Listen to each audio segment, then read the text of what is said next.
హైదరాబాద్ అభివృద్ధికి 7,000 కోట్లతో ప్రణాళికలు చేపట్టామన్నారు. అలాగే ముఖ్యమంత్రి రేవంత్ రెడ్డి బీఆర్ఎస్ బీజేపీ పార్టీలు హైదరాబాద్ అభివృద్ధికి అడ్డుపడుతున్నాయని, ఎవరు అడ్డుపడినా కూడా ఆగేది లేదని స్పష్టం చేశారు.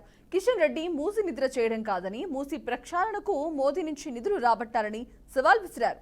హైదరాబాద్ అభివృద్ధిపై డిప్యూటీ సీఎం బట్టి విక్రమార్క అధ్యక్షతన కేబినెట్ సబ్ కమిటీ వేస్తున్నామని సీఎం రేవంత్ రెడ్డి ప్రకటించారు. మిత్రులారా, ఈ రోజు మీరు ఆలోచన చేయండి.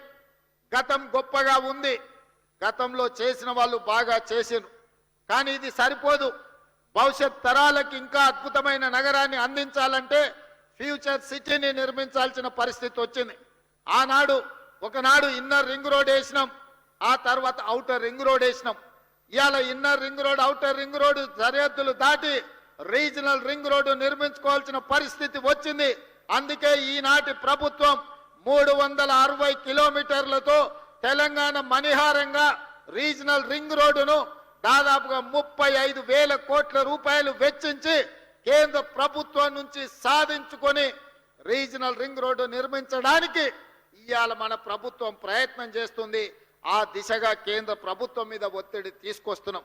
ఇదే కాదు, ఔటర్ రింగ్ రోడ్డు నుంచి రీజనల్ రింగ్ రోడ్డు వరకు ఇవాళ రేడియల్ రోడ్లు వెయ్యాలని, రేడియల్ రోడ్ల ద్వారా 60% తెలంగాణ అభివృద్ధి పదం వైపు నడిపించి విద్య, ఉద్యోగ, ఉపాధి అవకాశాలకు ప్రపంచం నలుమూలల నుంచి వచ్చే వాళ్లకు నివాస గృహాలతో పాటు కార్పొరేట్ కంపెనీలను ఏర్పాటు చేయడానికి ఈ రోజు మనమంతా ఆర్గానిక్ ఫుడ్ని పేదలకు అందరికీ, ధనవంతులకు అందరికీ అందుబాటులో తీసుకురావడానికి అధునాతనమైన వ్యవసాయ విధానాలను మనం ఇవాళ తీసుకురావాలి అనుకుంటున్నాం.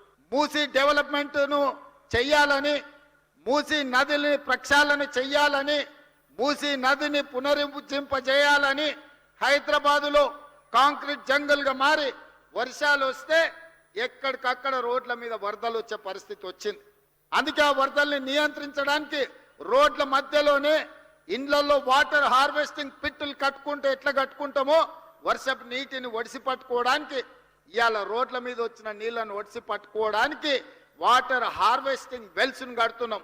ఒక్కొక్క దగ్గర 10 లక్షల లీటర్లను ఒడిసి పట్టడానికి రోడ్డు పక్కననే వాటర్ హార్వెస్టింగ్ వెల్స్ ని కట్టినాం. నిన్న మొన్న కొన్నిటిని ప్రారంభించుకున్నాం. భవిష్యత్తులో ఇంకా 141 ప్రాంతాలలో వర్షాలు వస్తే రోడ్ల మీద నీళ్లుండి నీళ్లకు బండ్లు పోలేని పరిస్థితి, పోతే కొట్టుకపోయే పరిస్థితి, దాంతో ట్రాఫిక్ జామ్లు అవుతున్నాయి. వాటన్నిటిని కూడా వాటర్ హార్వెస్టింగ్ వెల్స్ కట్టాలని ఇవాళ అధికారులకు ఆదేశాలు ఇచ్చి ఈ నగరాన్ని ఒక క్రమ పద్ధతిలో అభివృద్ధి చేయాలి, ట్రాఫిక్ సమస్యను శాశ్వతంగా పరిష్కరించాలి అని ఇవాళ మనం ఆలోచన చేస్తున్నాం. ఈ నగరం నివసించలేని ప్రాంతంగా ఉంటే ఎక్కడికి వెళ్ళాలి?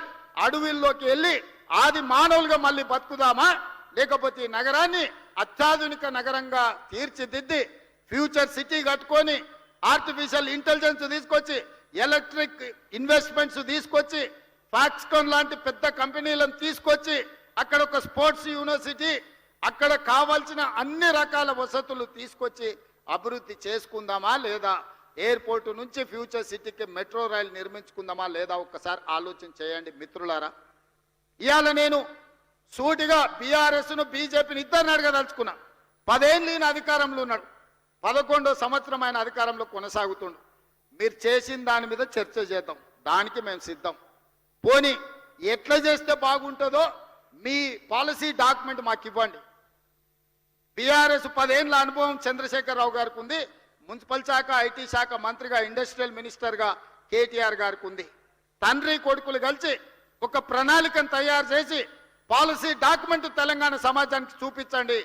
ఎస్, ఈ ప్రభుత్వం ఈ ప్రణాళికతో ముందుకు వెళ్ళాలి, ఈ విధంగా అభివృద్ధి చేస్తే దీనికి అయ్యే నిధుల ఖర్చు ఇంత, ఈ నగరం అభివృద్ధి ఈ రకంగా చెందుతుంది, దీనికి ప్రతిపక్షంగా మేము సూచన చేస్తున్నామని మీరు ఒక పాలసీ డాక్యుమెంట్ తీసుకొని రండి. సహేతుకమైందైతే తెలంగాణ సమాజానికి హైదరాబాద్ నగరాన్ని అభివృద్ధి చేయడానికి ఉపయోగపడితే 100% మా ప్రభుత్వం ఆమోదిస్తుంది.